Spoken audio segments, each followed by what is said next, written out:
അമിതവണ്ണം മനുഷ്യരെ ബാധിക്കുന്ന ഒരു വലിയ ആരോഗ്യ പ്രശ്നമാണ്, പ്രത്യേകിച്ച് ഇപ്പോഴത്തെ കാലത്ത് എന്ന് നമുക്കെല്ലാം അറിയാം. എന്നാൽ അമിതവണ്ണം ആളുകളെ അല്ലെങ്കിൽ മനുഷ്യരെ മാത്രമല്ല വളർത്തുമൃഗങ്ങളെയും ബാധിക്കാം എന്ന് വ്യക്തമാണ്. പ്രത്യേകിച്ച് ലാബ്രഡോർ ഇനത്തിൽപ്പെട്ട വളർത്തു പട്ടികളിൽ വലിയ ഒരു റിസ്ക്കാണ് ഈ അമിതവണ്ണം. ഇങ്ങനെയുള്ള നായ്ക്കളെ പ്രത്യേകം പഠിച്ചപ്പോൾ മനസ്സിലായ ഒരു കാര്യം, ഇതൊരു ജനറ്റിക് ജീനുകളുടെ ഒരു പ്രാഭവം ഇതിലുണ്ട്. ചില പ്രത്യേക ജീൻസുള്ള നായ്ക്കൾക്ക് അമിതവണ്ണം കൂടാൻ സാധ്യതയുണ്ട്.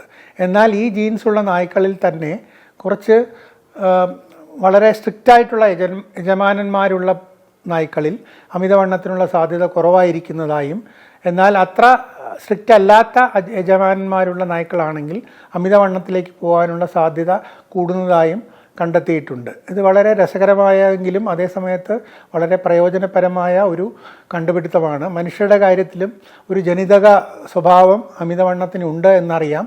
അപ്പോൾ അങ്ങനെ ഒരു ടെൻഡൻസി ഉള്ളവർ കൂടുതൽ ശ്രദ്ധിക്കണം എന്നുള്ളതാണ് ഇതിൽ നിന്നുള്ള പാഠം.